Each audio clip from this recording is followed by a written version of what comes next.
Монголын залуучдын холбооны дэргэдэх залуучдын хөдөлмөрийн төв биржээс 4 жилдээ шинэ төгсөгч нарт зориулсан төгсөгч 2017 үзэсгэлэн ярамгийг зохион байгуулж байгаа юм байна.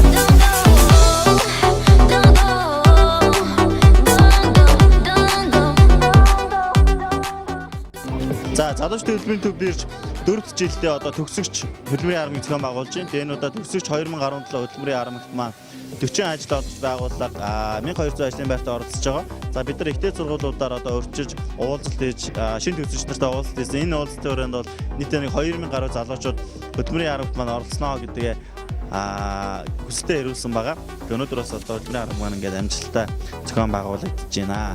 Энэ хөдөлмөрийн ярамыг зохион байгуулах болсон гол одоо үндэслэл гэдэг юм уу шалтгаан зорилго нь бол ихтэй сургууль төгсөж байгаа залуучуудын маань ердөө 20 гаруй хувь нь мэрэгчлэрээ ажлын байранд ордог гэсэн судалгаа байгаа.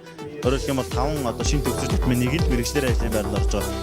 За тэр нь бол ингээ маш олон шалтгаантай түүний дотор ажлын байр хэрхэн хаахаа мэдэхгүй, ажилд орох одоо анхан шатны шалгууруудыг хангаж чадахгүй, өөрөөр хэлбэл ажлын ч сонгон шалгуурлалтын дээр бүдэрдэг те.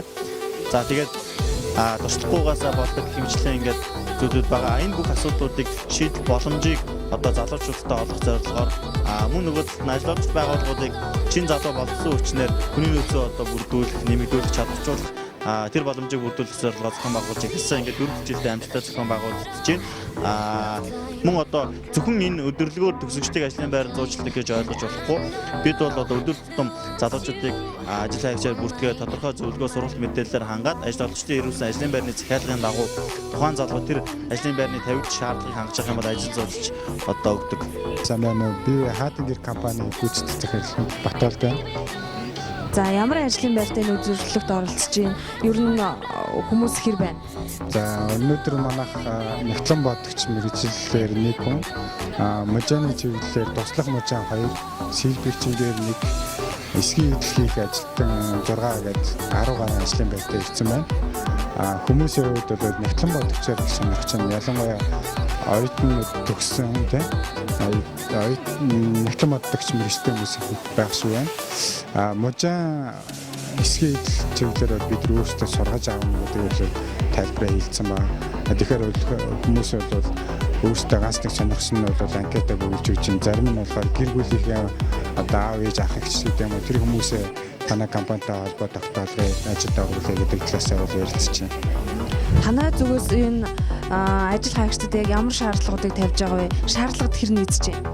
Манайх бол нягтлан бодогчдоор бол ганцхан одоо үйлдвэрт ажиллаж байсан тийм туршлагатай л гэдэг шаардлага тавьж байгаа. Босдуул дээр бол бид нар шаардлага тавиагүй. Яагаад гэвэл бид нар өөрсдөө сургаж авах учраас нэгдүгээр.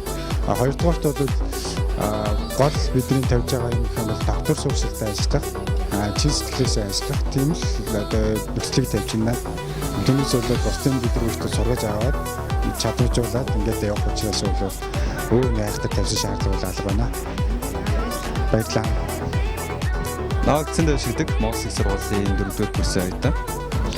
Энэ бол байгаль орчны чиглэлээр суралцж байгаа энэ жил төгсөн. Тэгээд төсөөд яг өөрхөн мэргэжлэр бас улуурхан компанид ажиллах гэсэн зорилготой байгаа. Энэ бол 4 жил сурах хугацаанд цагийн ажил болон байнгын ажлын байруудад дадлагдах маркаар ерөнхийдөө ажилладаг байсан. Тэгээд цагийн ажил болон ажлын байрны давуу тал гэх юм бол ерөн зүгээр олон хүнтэй харьцаж сурах тэргээрээ илүү юм болов гэж боддог. Би хүн болгонд харилцах тусамдаа өөрийнхөө алдаад дутагдлыг олж харахыг боддог. Энээсээ суралцаад илүү одоо шинэ хүн болж гарч ирэхин тулд би өөрөөсөө маш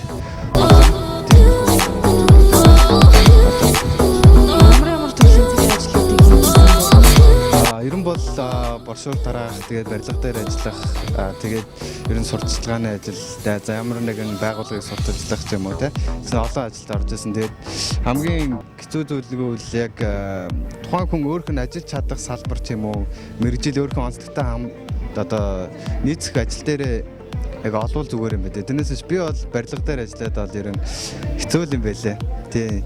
Маш их одоо цемент ч юм уу, эс ч юм уу маш их барилгын төрлийн маш хүнд юмнуудыг магадгүй би муугар отод бас эрүүл мэндээр хохирч магадгүй те. Тийм учраас аль болох харилцааны эдлийн ч юм уу, тиймэрхүү төрлийн ажлуудад надад хамаагүй илүү итгэлтэй байх хаа гэж бодож байна те. За баярлалаа. За. Mi alma te llama, quiere mi cama, quiero amarte dulce. Би Square Source ажлын байр мөртгүүлж байгаа. Ер нь ажлын байранд тавигдах шаардлагууд нь ямар байна? Хэр нийцгээр вэ? Ерөнхийдөө хүмүүсээ яг өөрсдийнх нь нэлээд чадвартай тулгуурсан гэж бодож байгаа. Цагийн ажил амралтаараа хийх хүсэлтэй нь. Тэг хийх хүсэлтэй байгаа. Одоо амралт маань эхэлсэн. Тэгээд 103 сар хийх ажлынхаа гэдэг үлдээ. Ер нь цагийн ажлын байрны олдс хэр байгаа юм шиг санагдав. Дөнгөж сайхан ирсэн болохоор яасан мэдгүй байна. Тэгтээ ер нь зар харж байгаад ихэнх ажлын байранд дандаа ажиллаа басан гэдэг. Тэгэхээр ер нь сайн л хайх хэрэгтэй юм шиг байна л да. Баярлалаа. За баярлалаа. Би нөгөө нэг за иживлээ. Алтай группийн нөгөө судалгааны цагийн ажилд бүртгүүлж байгаа. Хэдвэр курс вэ? Ер нь цагийн ажил хийх сонирхол. Одоо 3 дахь курс. Харин цагийн ажил ер нь хамгийн боломжтой юм шиг санагдаж байна. Өмнө ер нь цагийн ажил хийж ирсэн үү? Хийж үзэг. Зүгээр нөгөө нэг завтай цаг хичээл чинь хэд гэж тарах уу? Тэрнийхэн дараа нөгөө нэг цагт чинь тааруулаад ажлаа төвлөрж болно гэж хэлсэн баггүй. Тэгээ би өөрөө нөгөө судалгааны ажил сонирхолтой болохоор тэр нь болох хаа. 3 сарын амралтаар хийх хэлтэй. Ер нь цагийн ажлын олдоц хэр байна? Ер нь байна. Аха. Ер нь одоо үн хөлс ч юм уу тэгээ Монгол ер нь цагийн ажил хийх боломжны хувьд хэр харагдаж байна? Ер нь тэгтээ залуу хүний хувьд бол хэлэхэд бол жоохон тийм олдох нь баг. Тэгтээ нэг залуучууд нь ихэнх нь ажлын байр хомсоо болохоор тэгж байгаа байх гэж бодож байна. Өнөөдрийн энэ хөтөлмөрийн одоо яармын талаар сэтгэлээ олцсон. Энэ бол миний хувьд бол үнэхээр талархууштай сайхан байна. Ер нь бол урд урд нь бол ийм бол зохион байгуулж явах мэдэхгүй. Тэгээд залуучтай холбоо хөтөлмөрийн залуучтай хөтөлбөрийн төв нэрчээс нэг зохион байгуулж байгаа шүү дээ. Энэ хамт олонд бас баярлалаа гэж. За баярлалаа.